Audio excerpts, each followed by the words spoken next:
Bien, bienvenidos. Estamos nuevamente aquí en Matices, en donde no todo es blanco y negro, y vamos a presentar a un excelente invitado que vuelvo a darle las gracias, recién se las daba en off, pero ahora los hago públicamente, agradecido eternamente de Luis Carlos Martín, para que converse con nosotros en Matices. Lo voy a presentar, voy a tratar de resumir su extenso currículum. Él es un filósofo español, investigador asociado de la Fundación Gustavo Bueno, con el cual hemos tenido bastante relación en los últimos programas, y tiene diversos títulos publicados, sobre todo el valor de la axiología, entre otros. No quiero detenerme en la presentación completa del currículum de Luis Carlos Martín Jiménez, porque como lo digo, es bien amplio. Solamente voy a destacar sus textos que aparecen en la página de la Fundación, que es el valor de la axiología, la filosofía de la técnica y de la tecnología, el mito del capitalismo, filosofía de la moneda y del comercio, y que prontamente tendrá uno también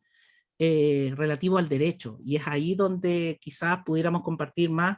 Te aprovecho de contar, Luis, yo soy abogado acá en Copiapó, Chile, y nada más para empezar, destacar el valor que nos permite el lenguaje y el idioma español, ¿cierto? El que nos podamos comunicar desde un hemisferio a otro y de distintos sectores del otro lado del charco. Bienvenido, Luis Carlos Martín.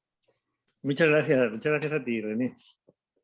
Mira, Luis, como te comentaba recién en off, muchos de nosotros desconocemos o recién nos estamos interiorizando acerca de una filosofía completa, llamémoslo así, completa o sistemática, que pudiera ser el materialismo filosófico del maestro Gustavo Bueno, y que para algunos sectores de Hispanoamérica pudiera ser desconocido aún. Yo sé que es conocido en varios sectores, pero pudiera ser que alguien de los que nos escuche el día de mañana, ya sea revisado en YouTube o acá en Facebook, ¿cómo pudiéramos entender para los legos en qué consiste la obra de Gustavo Bueno y el materialismo filosófico, estimado Luis? Bueno, vamos a ver, pues esto pues, que es una pregunta que lo vamos a concretar al máximo posible para que no quede académico la cosa. O Sí, sea, sí, aquí la sí. No, cosa es es... una conversación entre amigos para Sí, que pueda fluir también. pues eso sí, o sea, se trata de ir a las cosas. O sea, de ir a la realidad, de dejarse de academicismos y dejarse de cosas de esa importancia y evitar completamente todo tipo de personalismos en estas cosas. Entonces, pues la filosofía de Bueno está hecho como, como todo un instrumental, un instrumental válido para múltiples materias y para confrontarlas, para criticarlas y todo eso, y entonces se trata de aplicarlas constantemente a la realidad, a los fenómenos, a las categorías y a todo.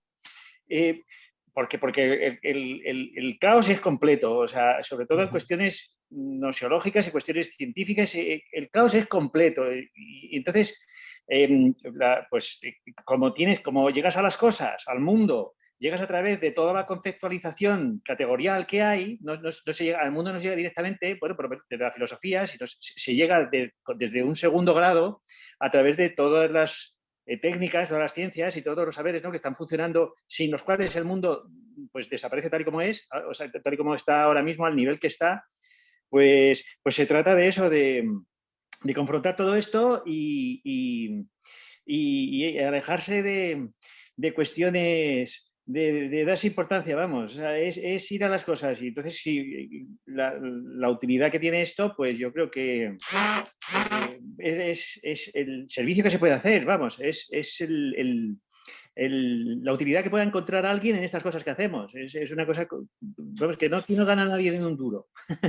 Perfecto. Oye, Luis, en términos generales, antes de entrar a tu obra, ¿cómo te acercas tú? Obviamente tú eres de filósofo de profesión, pero ¿cómo te acercas tú en particular a la filosofía de Bueno?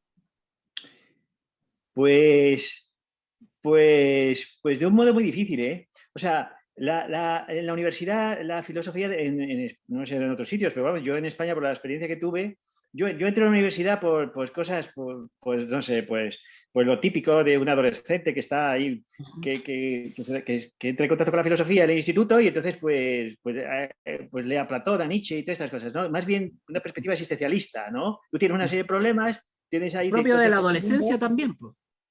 No, adolescencia, es la adolescencia, o sea, sobre todo porque a mí mi madre me hacía ir a misa y entonces cuando llegué al instituto y me encontré a alguien que hablaba como un cura, que hablaba en general, pues entonces pensé, pues esto es como lo del cura, o sea, que es lo que me hace, que habla de todo, y entonces ahí me enganché, ¿no? Pero vas a la universidad y ahí no te enteras de que existe bueno ni nada. Está al revés, lo tapan para que no... Y entonces cuando entras en contacto, cuando te das cuenta que existe y te das cuenta cómo funciona eso, y pues cuesta mucho trabajo salir de los clichés y de la filosofía académica, lo que se hace en las academias, lo que se hace en la universidad, porque es completamente distinto. Y entonces cuesta mucho. Primero te conviertes en un diletante, vas tocándolo, lees cosas, sales, entras, conoces gente, y así me pasé muchos años. O sea que sin entrar, yo no quería entrar. Vas leyendo y entonces te vas dando cuenta que pues que todo además es una mierda, o sea, vamos a decir que lo que se enseña en la universidad no vale nada, es que, o sea, lo vas confrontando, lo que te enseñan en la universidad, lo que estudias, lo que lees, y lo vas confrontando con las obras de Bueno, que vas poco a poco, vas dominándolo un poco, vas viendo... Y entonces te das cuenta que no hay parangón, que no se puede comparar una cosa con otra, ¿no? Y entonces ya, pues cuando sales de la universidad, pues ya dices, pues hasta luego, ya no quiero volver a saber nada de la universidad ni nada de eso, ¿no? Es hacer filosofía y estudiar. En eso consistiría. Estimado Luis, cuando tú publicas en 2014 El valor de la axiología, ¿cuáles fueron los propósitos y en definitiva qué nos pudieras hablar de ese primer texto? El valor de la axiología, editado en Pentalfa en Oviedo del 2014. Pues mira, vamos a... Mira, René, antes de que te conteste, permíteme que conecte el móvil porque como yo tenía pensado grabarlo con la cámara, pues se me va a descargar. Lo voy a conectar un momentito si no te importa. No te preocupes porque yo voy a compartir por mientras el texto. Vale, de todas maneras, estamos grabando, así es que va a quedar. Si necesitas el respaldo, no hay ningún problema, yo te lo envío. Y además que con eso damos cuenta que estamos absolutamente en vivo con Luis Carlos Martín y vamos a hablar de los primeros textos que él publica, que son por una parte El valor de la axiología, con el cual va a exponernos en un momento, también La filosofía de la técnica y de la tecnología, que es del año 2018. Posteriormente está El mito del capitalismo, Filosofía de la moneda y del comercio, que es del año 2020. Esos tres textos están publicados los tres por Pentalfa, y respectivamente los años 2014, 2018 y 2020. Y como les comentaba recién, también tienen ciernes uno respecto de filosofía del derecho, que está, llamémoslo así, en prensa, está en elaboración. Así que vamos a ir ahondando y espero, Luis Carlos, que no sea la última de estas entrevistas, así es que no, porque como tenemos un tiempo limitado hoy, de unos 40 minutos, etcétera, una hora, pudiera ser como una suerte de introducción a tu obra y también a lo que nos une, que en definitiva es el tema del materialismo filosófico y la obra de Gustavo Bueno. Aprovechar de saludar a todos los amigos que también siguen esa línea de pensamiento. Ahora sí, Carlos, El valor de la axiología. Cuéntanos un poquito de ese texto. ¿Está sin audio?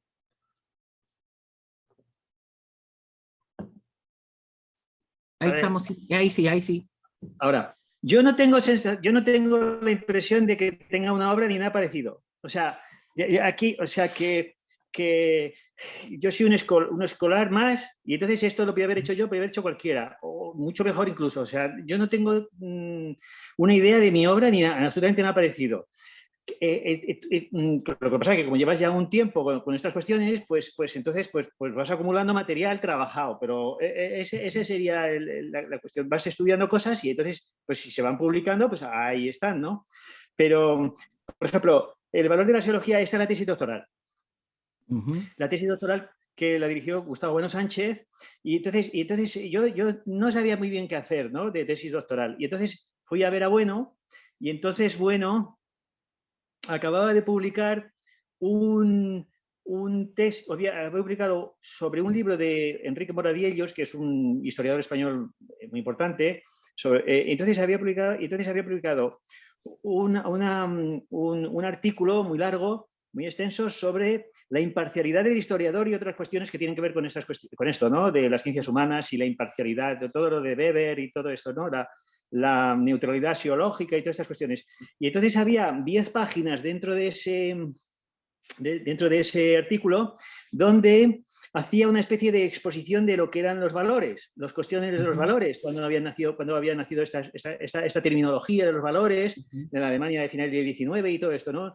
Y prácticamente en esas 10 páginas prácticamente había un programa de estudio de los valores. Y entonces pues me dijo, pues si quiere se lo lee y si quiere, pues de esto se puede hacer una tesis. Y nada, y entonces pues sí, vi rápidamente que pues toda la importancia a nivel político, a nivel pedagógico, a nivel periodístico que tienen los valores, todas las cuestiones de la valoración. Y nada, y pues estuve estudiando pues eso, a todos los teólogos alemanes, a toda una corriente que llega hasta, pues prácticamente hasta que caen los nazis en Alemania, pero luego se va extendiendo por toda Europa y luego una vez que cae el régimen soviético, pues vuelve otra vez a tomar actualidad cuestiones de axiología, que se llamó así la ciencia más o menos, axiología o teoría de los valores. ¿Y es posible una ciencia de los valores o una ciencia del estudio de cómo se han estudiado los valores? Nada. Es ideología, pero vamos, metafísica al máximo.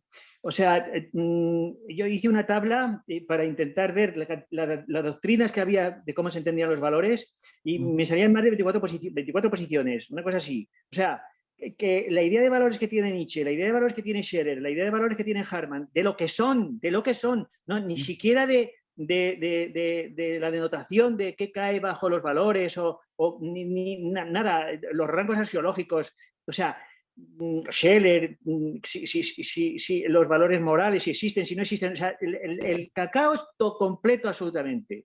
O sea, ahí no hay ciencia ni nada porque eso se trata de unas ideas que además están cogidas a un nivel metafísico máximo, diríamos. Por ejemplo, esto se pone a funcionar con Lotze, Germán Lotze, que entiende que cuando Platón está hablando de las esencias, en realidad está hablando de los valores. ¿Por qué? Porque habría un campo del ser, pero luego habría un campo de el valor del ser, que no se ajusta a la ontología, sino que sería algo así como un ámbito que no es del ser, tampoco es del conocer, que es lo que luego aquí, por ejemplo, Ortega llamará la estimativa. Que viene que pero esa estimativa, perdona que te haga la interrupción, esa estimativa, ese valor, ¿cierto? Esa valía, ese señalamiento del valor, ¿qué diferencia tendría entonces con el deber ser?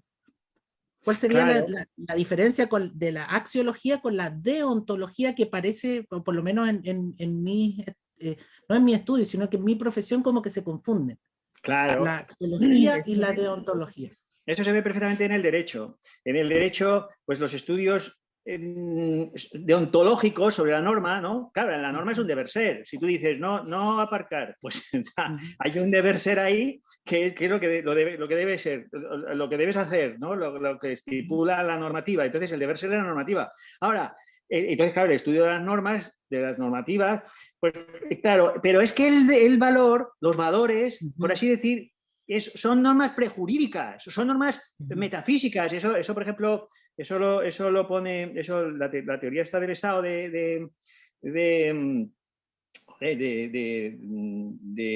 los juristas positivistas, que hablan de reglas metajurídicas. Ujú.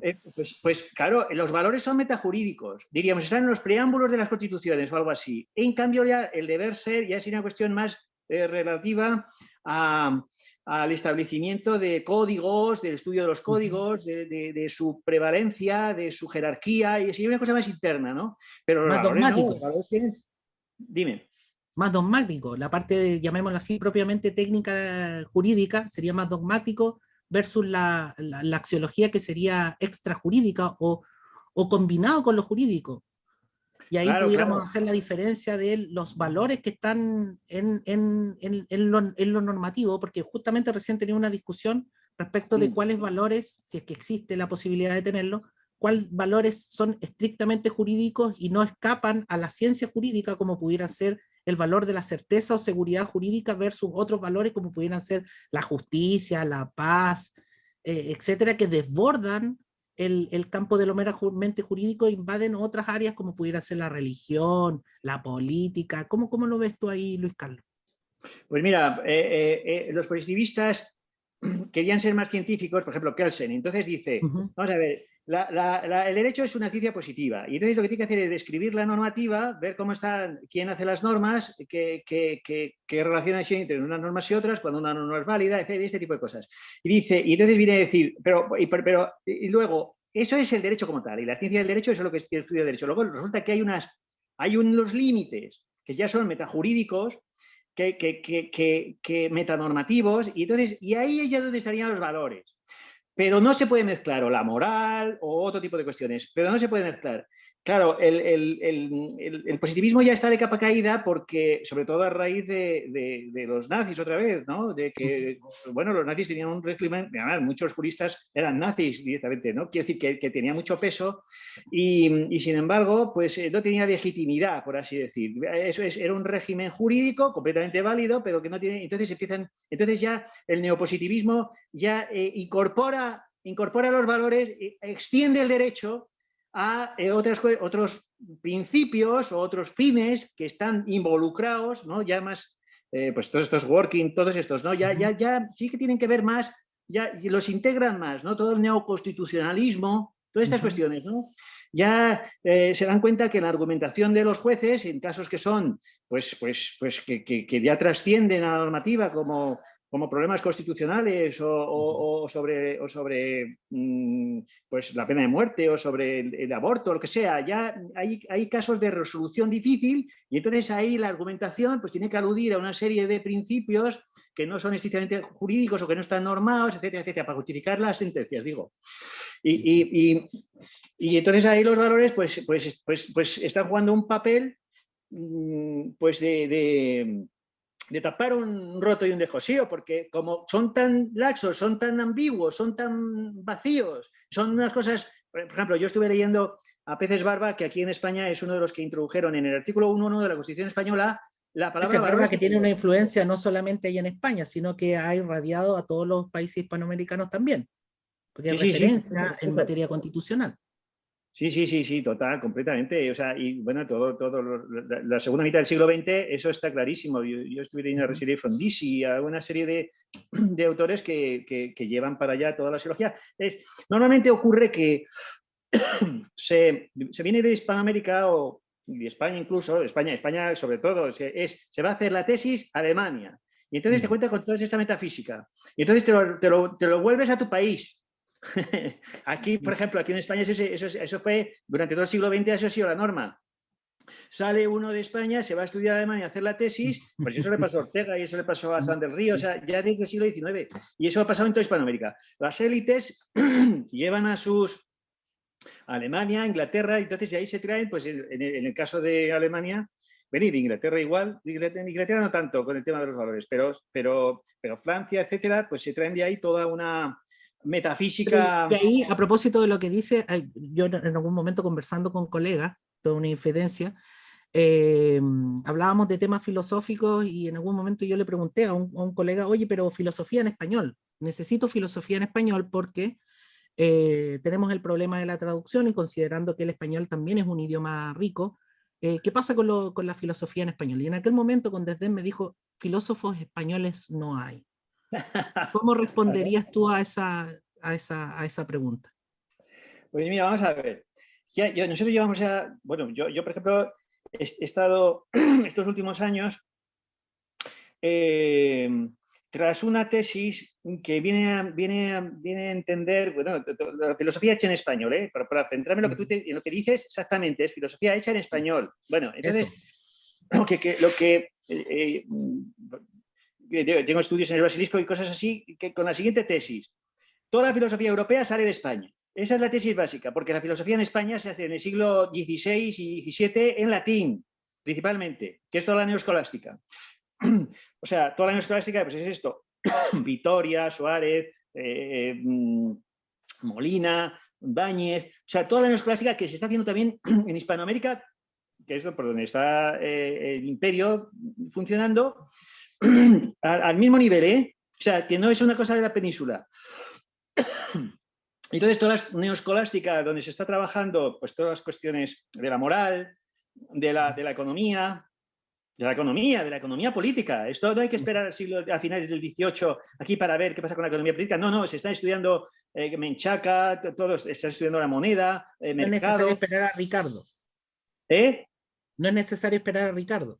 Nada, ni nada de mí ni nada. Eso bueno, ya se está reconociendo pues que los estudios sobre el funcionamiento de la moneda a nivel mundial, el Real de A8 y todo esto, con los mercados mundiales de la plata que viene de América, se está acuñando en América, sirve para llevarlo a China, para todo el comercio mundial, pues ya empieza a dar una serie de problemas a la corona y entonces los que están estudiando eso son los escolásticos.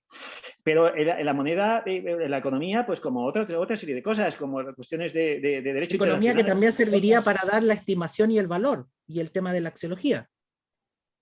Ahí vamos a conectarlo, porque resulta que yo me encuentro que el valor, la terminología de los valores ya está usado en el siglo XVI español. Por ejemplo,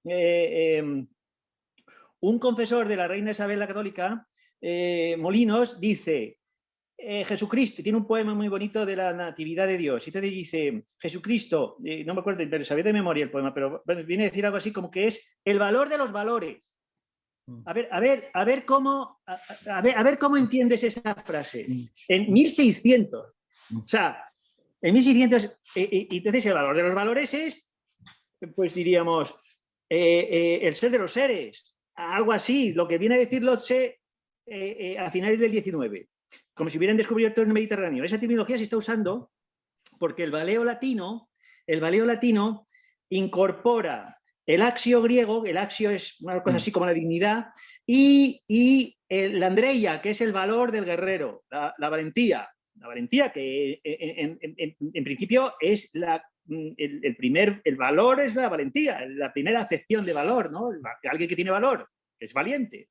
Claro. Bueno, pues el valeo latino, el valeo romano, pues ya incorpora ambas cosas y entonces pasa al español, y entonces en español la dignidad que pueda tener Dios, que es máxima, da valor, el valor ese, y entonces ya empiezan a aparecer ahí todo el valor de la moneda, todo lo demás. Ya se puede aplicar completamente a todo.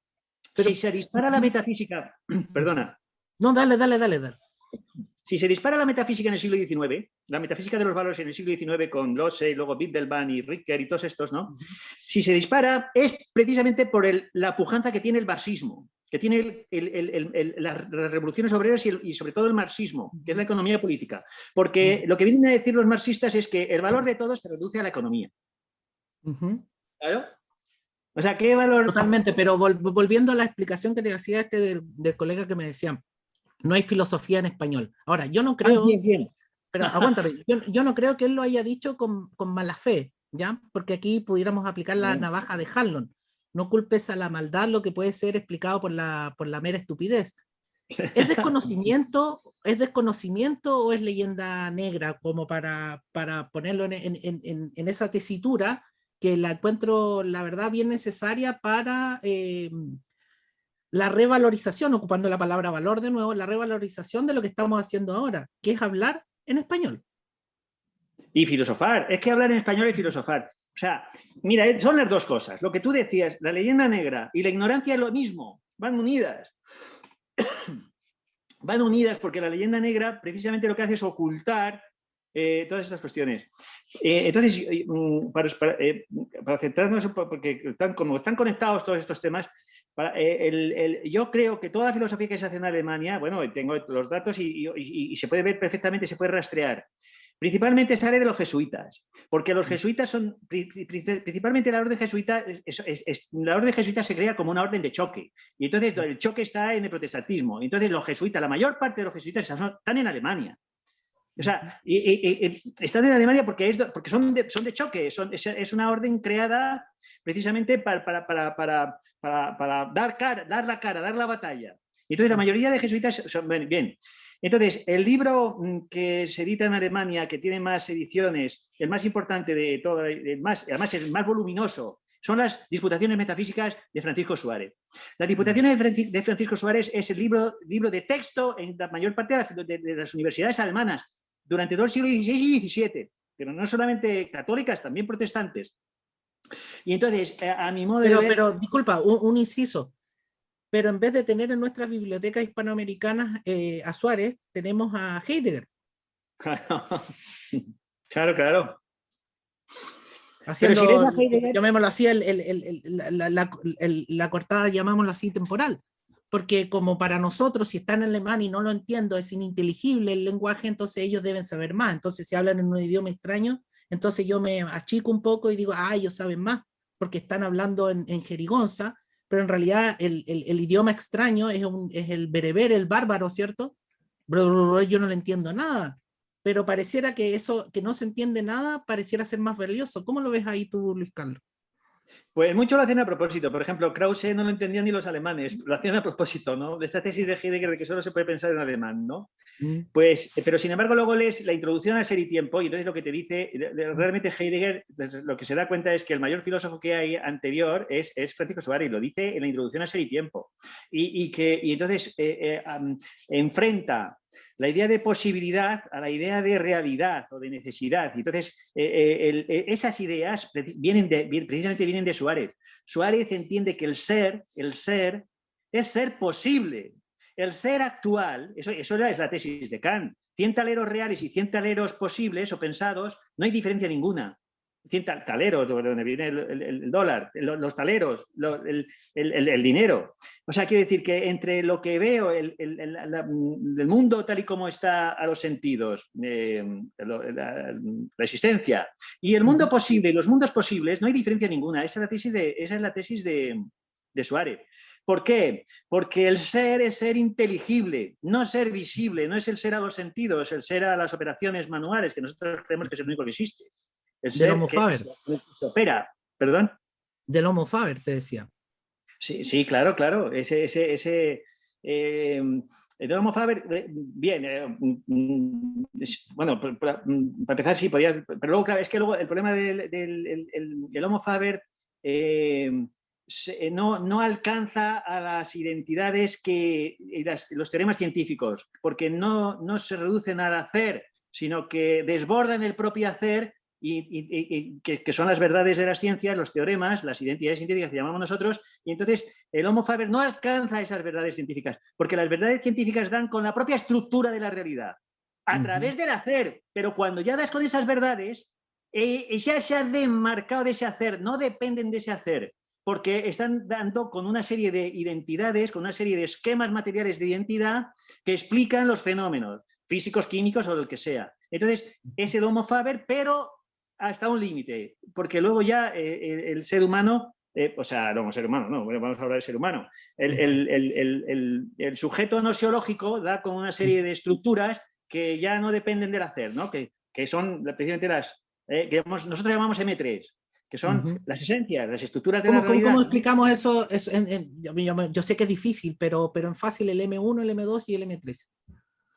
Bueno, pues nada, o sea, sí, pues el M1 es lo que tiene realidad física, pero no porque no porque se reduzca a corpúsculos, ¿no? Porque las ondas electromagnéticas no se ven, no son corpusculares, no se tocan, y sin embargo sigue siendo M1, son tan reales, la energía o una cosa así, lo que tiene que ver con esas cuestiones.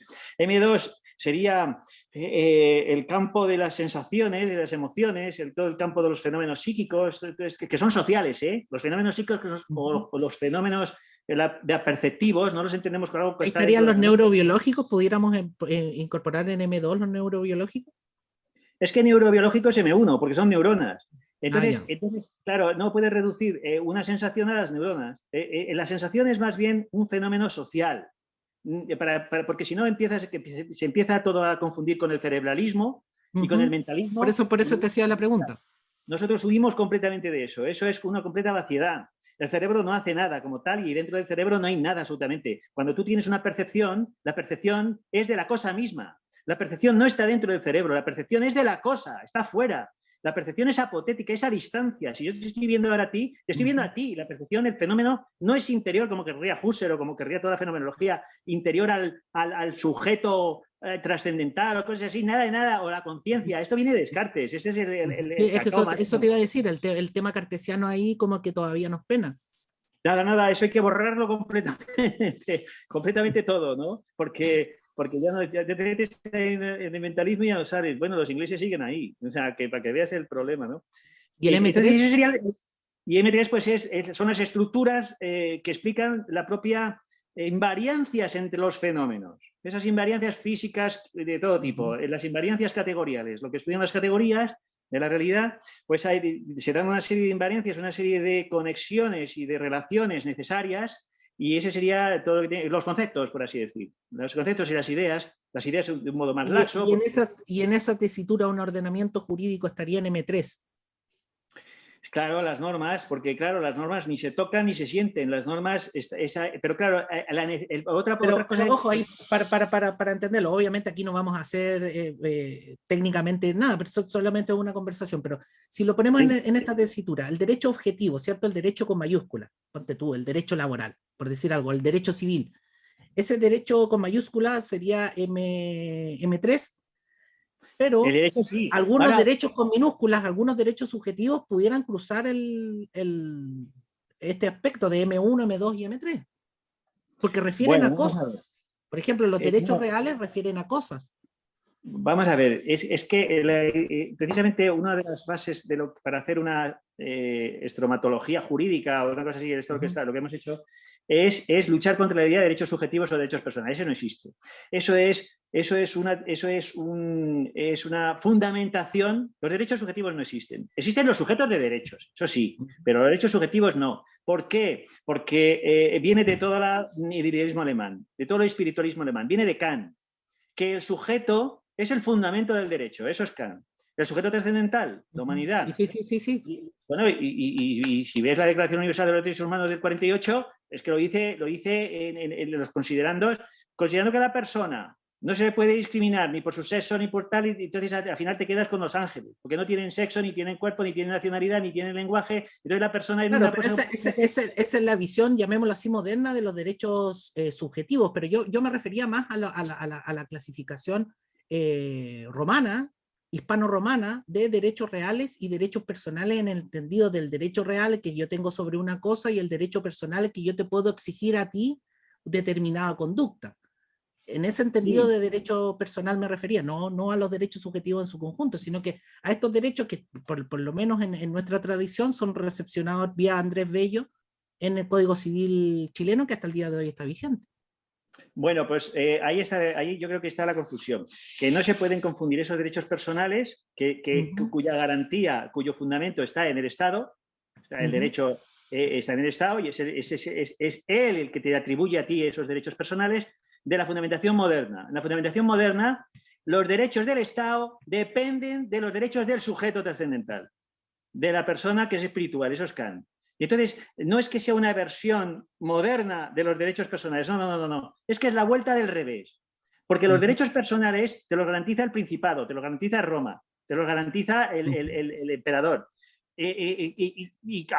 con el pretor, aunque el juicio sea de un jurisconsulto, de lo que tú quieras. Pero al final la garantía es del Estado y la persona y hay la propiedad. Y la persona tiene una serie de derechos en función de la propiedad y en función de las del imperio, que decimos, que yo tengo esa tesis. El derecho es lo que sirve a la autaxia del imperio. Y un imperio sin derecho no hubiera podido existir, porque el imperio tiene que coordinar múltiples normativas, múltiples religiones, sobre todo primero el Imperio Romano, pero luego todos los demás imperios. Imperios diapolíticos, generadores, no depredadores. Eso no necesitan el derecho, eso necesitan el ejército, como el inglés o el holandés. No van con el derecho, en cambio el Imperio Romano va con el derecho y le dicen a Pilato, ¿condenamos a Jesucristo? No, y se lava las manos. Al pretor romano, a la autoridad romana no le interesa absolutamente la religión, ni le interesa la moral, ni nada de eso. Lo que le interesa es la propiedad, los impuestos.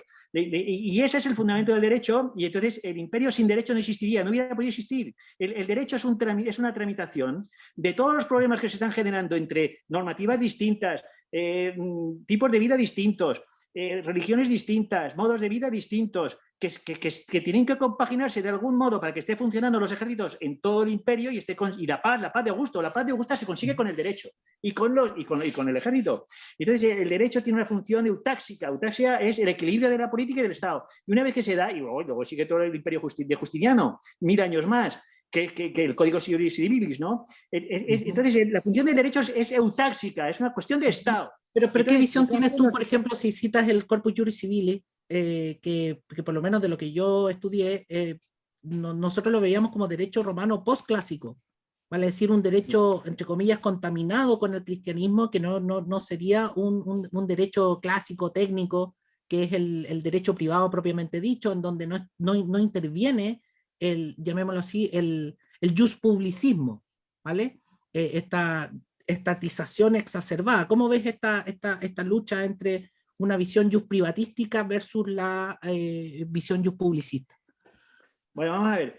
Si tú ese Código Juris Civilis y ves ahí las constituciones y todo lo demás, todo empieza con la advocación a la Santísima Trinidad y a nuestro Señor Jesucristo. Eso claro, porque ya hay cristianismo ahí, pero había derecho romano antes de Cristo. Sí, pero luego empiezas a ver la normativa y ahí está Ulpiano, está Gallo, están todos. Entonces ya no hay mezcla de religión ninguna. Es decir, luego porque no la hay, porque te encuentras las institutas y incluso cuando se redescubre por Alcuz y todos estos, y el códex en el siglo XI europeo, romano, resulta que el derecho canónico, que el derecho de la Iglesia, que tiene dos facetas. Una, que los estados pontificios es un estado que ocupa la mitad de Italia y resulta que, pero sin embargo el derecho canónico es sobrenatural, es del pueblo de Dios, de la Iglesia. Y entonces lo que se dan cuenta los propios canonistas es que tienen que expulsar el derecho de las facultades de teología. Son los teólogos los que expulsan el derecho en el cristianismo, porque una cosa es el Papa y otra cosa es... En la vuelta a rescatar el origen, y ahí se dan cuenta que las instituciones eran en definitiva las instituciones de Gallo y que era un manual de enseñanza, ¿cierto? Un manual de enseñanza y que en definitiva todo este otro, llamémoslo así, entramado germánico también, porque había sido vulgarizado. Y en definitiva tratamos de buscar esa pepita de oro que está ahí en las institutas de Gallo, y Gallo, sin ser jurista, era meramente un profesor, no era un jurisconsulto. De lo que alcanzamos a conocer, unido esto a la arqueología y qué sé yo. ¿Cómo ves ese rescate de las institutas de Gallo? Pues así con lo que te digo, lo que se dan cuenta los canonistas es que tienen que expulsar a los juristas, y entonces se crean las universidades de Derecho. Y Bartolo de Sosaferrato y todas estas cuestiones. O sea, lo que se dan cuenta los teólogos es que no se pueden mezclar. Y entonces se hace un derecho común europeo, un derecho común por donde se extiende el imperio diapolítico de la Iglesia, de Roma. Ojo, esto del derecho germano, esto hay que borrarlo completamente porque eso es pura leyenda negra. Esto es una cosa que se inventan en el siglo XIX a finales, lo del Reich, el primer Reich, eso no existió jamás. El derecho germano no existió nunca. Y además el derecho germano... Por eso yo te decía, era vulgarización del derecho.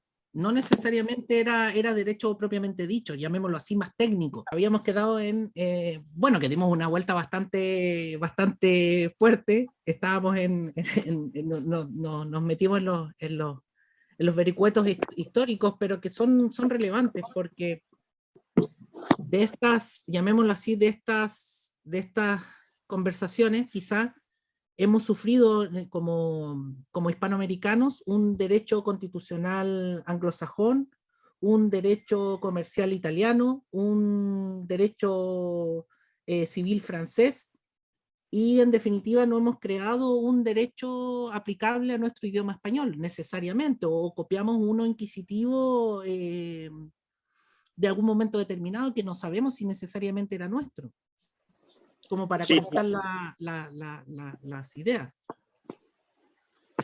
sí, no, completamente. Completamente. Yo creo que el derecho, una de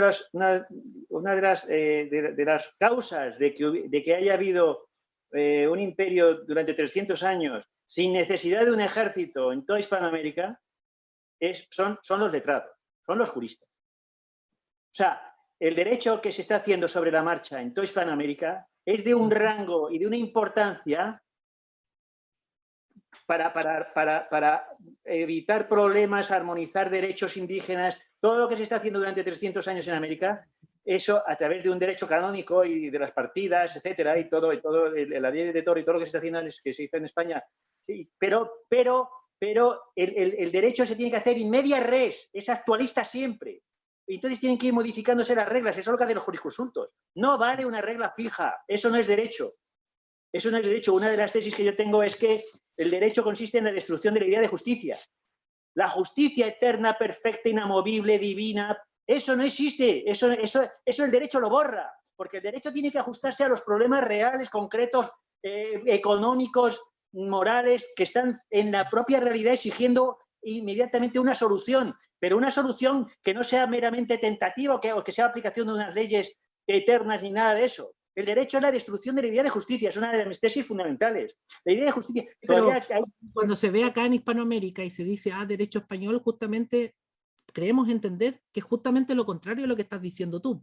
O sea, que el derecho español significaría justnaturalismo, significaría derecho de la Iglesia, en tanto derecho canónico propiamente tal, pero no derecho a ver, lo voy a decir de otra manera, no derecho español, sino que derecho en español. No sé si me doy a entender bien. Pues nada, eso, desde luego la Iglesia tiene mucha importancia porque es una labor evangélica y tiene mucha importancia en orden a armonizar todos estos problemas. Pero aquí la labor clave es la de los juristas, la de los letrados, vamos. Y muchos de los cuales no son españoles, es que no son españoles, son de unas partes a otras de América. O sea, hay toda una clase burocrática que es realmente la que aguanta el imperio. Y la que permite que se genere pues toda la economía que hace que México en el siglo XVIII pues sea una de las economías más importantes que hay en el mundo. Quiero decir y todo lo que se llama luego, lo que se llamó bueno, pues toda la economía que había alrededor del Imperio Español, ¿no? O sea, que eso funcione durante 300 años con la cantidad de problemas que hay, la dificultad de ajustes entre partes tan distintas como de una parte de California hasta Chile, tantos problemas y tantas... Eso se tiene que hacer in media res. Por eso aquello de se acata pero no se obedece, pero no me acuerdo cómo era el dicho, ¿no? Sí. Se obedece pero no se acata pero no se cumple. ¿Por qué? Porque desde luego te viene la norma. Bueno, primero tienen que ser reveídas. Reveídas quiere decir que tenían que los virreinatos y las capitanías tenían que tomar la norma que venía de España, que venía del emperador, que venía del rey. Y si no, pues si no eran reveídas, no se aceptaba la norma, había que reajustarla. Quiere decir que esa visión que se tiene del derecho español es completamente errada y falsa. Pasa algo parecido como en la economía. La economía que es la complejidad de la economía de toda Hispanoamérica, la complejidad, el equilibrio de la moneda, que precisamente eso lo dice el ESEI, Dice, el real de 8 español es la moneda mundial porque es la que más, la que no se devalúa, la que es más fiable. Esa labor, eso no se hace solo. Esa labor lleva detrás, como la del derecho, lleva detrás pues, gente muy valiosa y que no tiene nada que ver pues, con un derecho germánico que no existió nunca, nunca. Ahí no había un derecho común nunca. Ahí cada parte iba por su lado, había más de 3.000. Pero si te fijas ahí, Luis Carlos, Y el inglés, estamos volviendo a eso porque lo que tenemos hoy día es dispersión de normas. ¿Perdón? Pareciera que estamos volviendo a esa situación que tú describes porque lo que tenemos hoy es dispersión de normas. Sobre todo con lo que, por ejemplo, acá en Chile, en Hispanoamérica, acabo de salir de un conversatorio de prueba judicial en donde tenían la dificultad de si aplacaban el derecho local, el derecho estatal, el derecho nacional, y luego del derecho nacional, el derecho supranacional y en definitiva el derecho de la ONU. O sea, es tal la dispersión de normas, de normatividad, y que, ojo, a ustedes los españoles también le está sucediendo. O sea, ni hablar con los conflictos que pudieran ser de carácter penal y que en definitiva no se están decidiendo en audiencia, sino que pareciera que se están discutiendo a la galería. Pues mira, esa es una de las claves para hacer una filosofía del derecho, primero en español, que es por donde se va a difundir, si se difunde, porque yo no tengo yo soy completamente pesimista, precisamente por eso, porque aquí la cuestión es la autaxia del Estado y el jurista tiene que mirar por la autaxia del Estado por encima de todo, porque si no hay garantía de un derecho, no existe ese derecho. Sí, pero ¿cómo lo hacemos, Luis Carlos? Déjame hacerte el contrapunto. Cuando está la canción de moda, el Estado es opresor. Porque tú estás viendo como... Sí, pues sí, en eso estamos hoy día. O sea, por una parte, yo entiendo que la ley, el Estado, yo hago sinónimo ley-Estado, porque la ley la produce el Estado, se supone que es garantía de cumplimiento para los más débiles, el hecho de que exista un más fuerte, que es la ley, para la protección de los derechos. Pero si por otro lado, reivindicando derechos, se canta el Estado es opresor, ¿cómo equilibramos esa balanza? Pues eso hay que barrerlo. Toda esa ideología hay que barrerla que principalmente es marxista. Toda esa ideología es basura completa y el que más lo sufre, uno de los que más lo sufre es precisamente el derecho, el jurista, porque y además eso hay que tenerlo clarísimo, vamos. Yo creo que eso es una cuestión que hay que tener clarísima. Por eso es tan importante una filosofía jurídica donde lo primero que tienes que tener es una ontología, que tienes que saber qué es real, qué no es real, luego una noseología.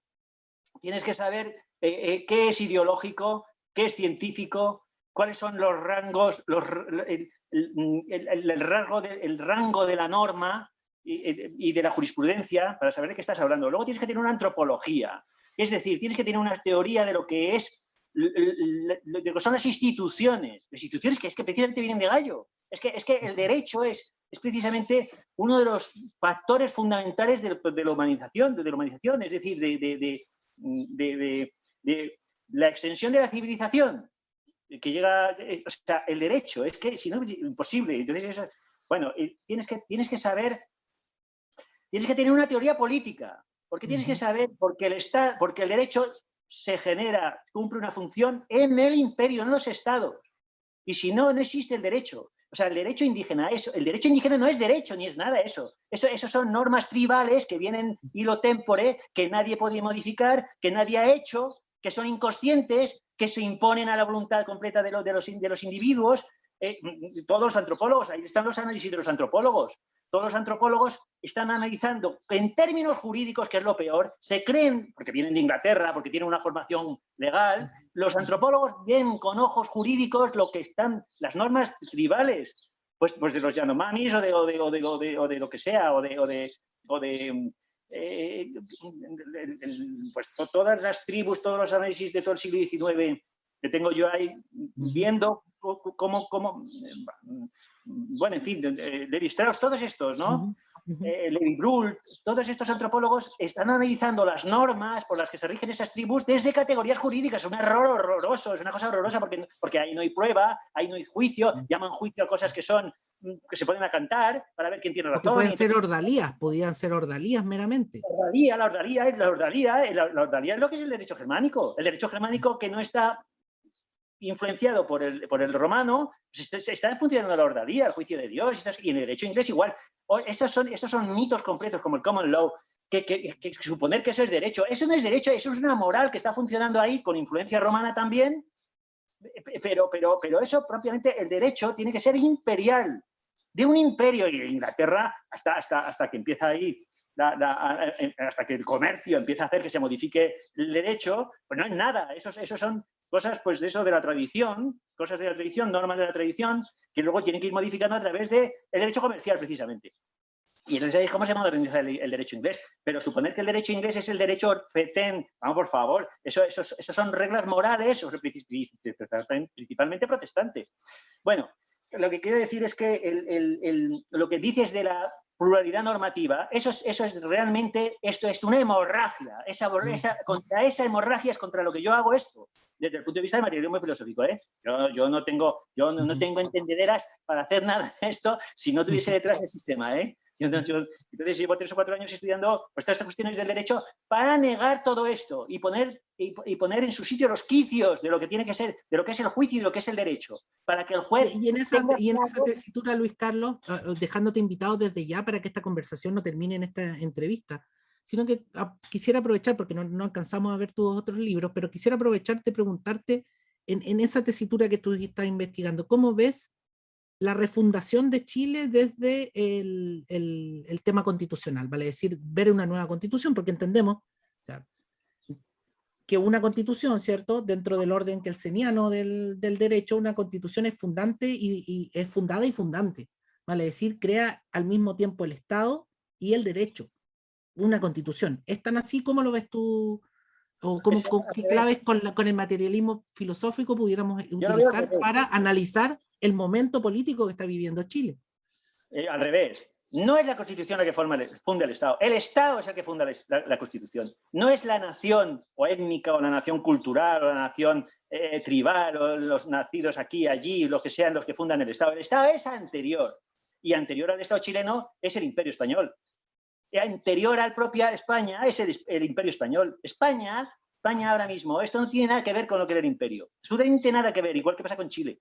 Es decir, es el imperio, es el Estado el que crea la Constitución. La Constitución es la constitutio. La constitutio tiene que estar, es material. Tiene que haber una apropiación de un territorio para que haya luego leyes o para que haya una constitución o para lo que tú quieras.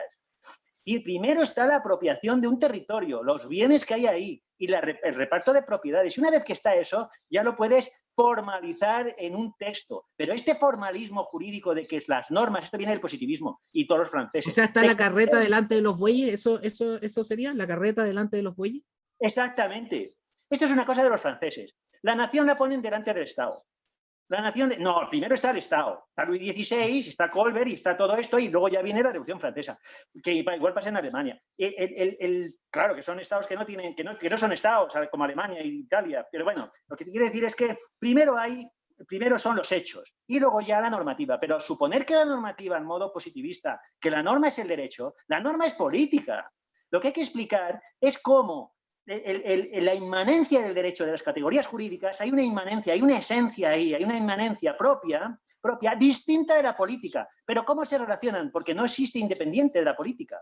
Entonces, ¿cómo se relaciona la inmanencia del derecho, del contorno político en el que está envuelto constantemente y no puede dejar de estarlo, del entorno moral, económico, histórico, cultural? ¿Cómo se relaciona eso? Eso es lo que hay que explicar y delimitar perfectamente, porque si no la confusión es absoluta, completa. Y lo primero es el Estado, eso es evidente, sí, pero vamos, completamente evidente. No, son formalismos alemanes, formalismos, la norma, eso es una forma pura, y entonces a partir de la norma, de las formas puras, caen otra vez. A partir de ahí, pues entonces nos entendemos las categorías de la realidad. Falso. Primero está la realidad y primero está, es decir, la apropiación, la fuerza que se tenga. Y una vez que se tienen una serie de bienes, entonces se puede hacer constituciones, hacer normativas, porque son obligadas, porque tienes que hacerlo obligatoriamente para coordinar todos esos fenómenos que están funcionando ahí, ¿no? Entonces, todo el neoconstitucionalismo, esto es el cacao máximo que puede haber y la hemorragia completa de todas las cuestiones normativas y jurídicas, que esto es lo que tú estás diciendo. Y parte de la culpa viene de los derechos humanos, que se supone que es la norma jurídica. No, pero es que tú dices eso es anatema, o sea, es prácticamente que si tú dices esto es culpa de los derechos humanos, entonces poco menos que estás diciendo, oh, por favor, debieran encarcelarte desde ya y ojalá meterte preso porque te metiste en un sitio que es anatema. Esa es la palabra. Si tú dices algo en contra de los derechos humanos, y ojo, que me podría costar a mí el puesto, es decir, fulano dijo que, o ironizó respecto de la palabra, pero quiero que se entienda como una pregunta filosófica, estimado Luis Carlos. ¿Es tan así la posibilidad de cero crítica o el pesefarbismo ya nos liquidó? Vamos a ver, vamos a hacer correcto, porque si no me pongo a... los derechos humanos, pues está muy bien. Los derechos humanos está muy bien, es una serie de normativas que se hacen en la Segunda Guerra Mundial por el imperio ganador, está muy bien. Ahora, ¿tiene algo que ver con el derecho? Ojo, 1948 nomás, 1948 nomás. No, nada, eso, bien. Eso es anteayer. ¿Tiene algo que ver eso con el derecho? Nada. Son normas éticas, como hay que tratar a la gente, normas morales. Eso no tiene absolutamente nada que ver con el derecho. El derecho tiene que ver con los estados. Entonces, imponer unas normas fundamentales por encima de la humanidad, y que la humanidad no existe. Eso para empezar. La humanidad no existió nunca.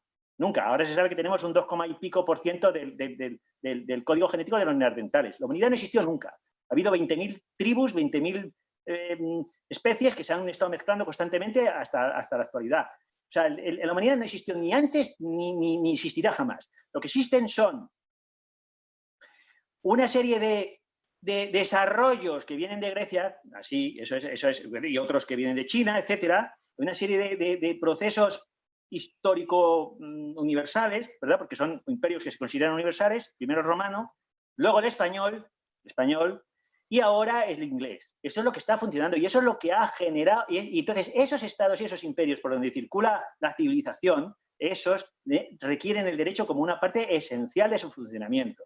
Entonces, estas normativas como los derechos humanos, pues esto es una cosa completamente, si el que se lo toma en serio y se lo cree, contraproducente, completamente, porque están sirviendo para generar guerras civiles donde le importa al imperio norteamericano. Para eso sirven los derechos humanos, como está pasando en Libia, como está pasando donde le dé la gana. Ahí no se cumplen los derechos humanos y es la excusa para intervenir. Se lo dice aquí Zapatero, con los norteamericanos en Libia y en todos los sitios. O sea, los derechos humanos son la excusa para generar guerras civiles, que son el 100% de las guerras que hay actualmente. Son guerras civiles, las peores guerras que hay, donde están matándose vecinos, hermanos, familiares, y esas son las guerras que hay. Y el modo de generar esas guerras y esos conflictos internos a los estados, el modo de desestabilizar los estados son los derechos humanos, sí de claro. Eso es que el que se crea los derechos humanos vive en otro mundo, no sabe dónde vive. El que se crea, eso es sencillamente una excusa del imperio, aunque se lo crean los Estados Unidos, y no digo que sea mala intención, sino que es el funcionamiento de la política de la dialéctica entre imperios, que es lo que ha generado la civilización, la dialéctica entre imperios. La lucha Ahora, si yo llego a decir eso con vehemencia, lo más probable es que me cuelguen en la plaza pública. Bueno, bórralo, bueno, ya no se puede defender esto. No, pero es que bromas más, bromas menos, no deja de tener razón. Ayer estuve en un conversatorio en donde intenté colar el tema del mito de la cultura, porque justamente se estaba analizando el derecho de la cultura y de los organismos estatales vinculados a la cultura y asociados a la cultura como un derecho humano más. Entonces, en ese abanico multicolor de normativa, a la final, ¿qué es derecho humano? ¿La vida también? ¿La cultura? ¿Están en la misma balanza? ¿Cómo crees tú con esta pregunta, Luis Carlos, para ir redondeando? Yo sé que va a ser difícil, este es el inicio esperamos una serie de largas conversaciones. ¿Cómo ves tú esto frente, te vuelvo a insistir, al cambio constitucional que está viviendo Chile y que yo creo Chile nuevamente va a ser la punta de lanza para lo que va a pasar o está pasando en Perú, Colombia, México, Argentina, etcétera, etcétera, etcétera? Pues un mito completo, es un mito de ideología pura, además alemana.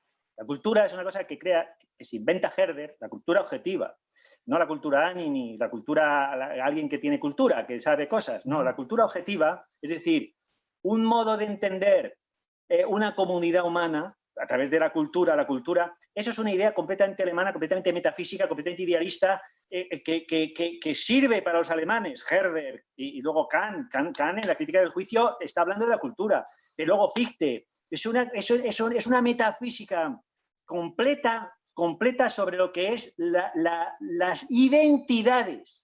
Entonces, si yo tengo una cultura, tengo una identidad, esa es la tesis de Fichte. Si tengo una cultura, tengo una identidad, entonces tengo una identidad, entonces soy una nación, tengo derecho a un Estado. Ese más o menos es el vehículo. Entonces, la idea de cultura... Esa es la desintegración y la balcanización que estamos sufriendo, ¿no? Exacto. No, y en España igual. La cultura catalana, las señas de identidad vascas, es completa basura. Eso no existió nunca. Es una metafísica de tal modo que vehicula los rasgos de identidad de esos derechos subjetivos de la tribu, del individuo, de quien sea. Por eso hacer una filosofía jurídica es esencial hoy en día para luchar contra toda esa ideología que viene del idealismo y que viene de todo este espiritualismo y ahora mismo es un modo de desarticular la autaxia de los estados hispanoamericanos y españoles y todo lo demás. Es el caballo de Troya por el cual se desestabilizan los estados, que eso le interesa a las multinacionales, eso le interesa a los imperios, eso le interesa a todo el mundo, sobre todo con cuestiones de moneda, cuestiones de deuda. La autaxia de los estados hay que difuminarla, diluirla, hay que tener a los estados en completas guerras internas, sobre todo en democracia. En democracia unos partidos contra otros constantemente. Entonces eso a quien le interesa es al imperio, que controla la moneda, quien controla el dólar, quien controla las materias primas, quien está controlando el mundo. Entonces, estar pendiente de, o sea, esto de que yo me siento hombre, yo me siento mujer, yo me siento gato, yo me siento vasco, o yo me siento quechua, o yo me siento guaraní, ya implica que tengo una serie de derechos. Eso es pura metafísica, pero completa metafísica. Eso el jurista tiene que tener clarísimo que el derecho es una cuestión eutáxica del Estado. Eutáxica del Estado, y es lo principal, porque si no los otros derechos desaparecen. Que es que el Estado tiene que tener potencia, fuerza, para que funcione la economía y para que poder garantizar una serie de derechos. Sobre las propiedades, ni ricos ni pobres ni historias. La propiedad la borras y se borra todo. Se borran ricos y pobres y volvemos a la barbarie. La propiedad es fundamental. Y el desarrollo económico y la jurisprudencia va ligada a las relaciones comerciales, desde el principio, y a las relaciones y a las civiles. Claro, las civiles y comerciales, que son las que van cambiando las civiles, ¿sí? Sobre todo a partir de la Revolución Francesa. O sea que si no se tiene claro cuál es el fundamento del derecho, es lo que tú dices, es lo que me estás diciendo, es lo que se está viviendo completamente en todos los sitios, ¿eh? Esto no es una cosa... Claro, ahora, la invitación sería a analizarla a la relectura. Y concluyo con esto, estimado Luis.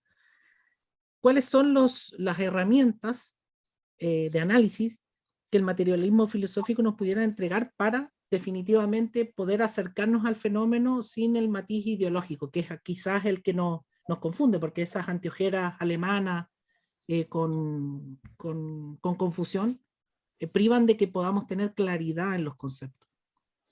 Pues mira, por ejemplo, es darse cuenta de dónde vienen. Las ideas nacen en un contexto, tienen unas funciones determinadas.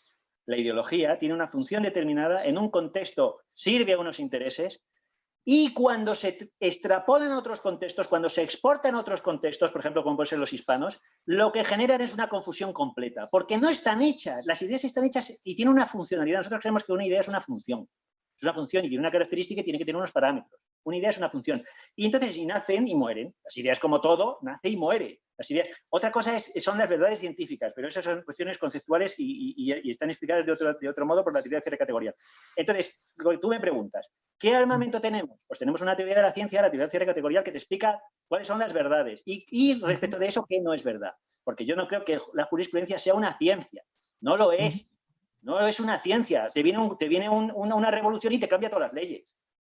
Que cambia todas las leyes de arriba abajo los anaqueles. Y te las tienes que tirar a la basura y estudiarte las que te hacen de nuevo. ¿Dónde está ahí? Bueno, sirven para la historia del derecho. Sí, eso es. Bueno, lo que te quiero decir, que tenemos una teoría de la ciencia, una teoría del Estado, etcétera. Tenemos una serie de doctrinas que nosotros hemos puesto en juego y hemos enfrentado otras doctrinas. Quiere decir que esto no es una cosa que se inventa uno, sino que ya tiene un bagaje, por lo menos por la escuela, de 50 años de confrontación y de polémica, vamos, dentro de lo que cabe, y esas son. Y entonces yo lo que he procurado es aplicarlo al derecho, en este caso, antes a la economía, etcétera, ¿no? Perfecto. Luis Carlos, yo lo que te quiero pedir es continuar esta conversación.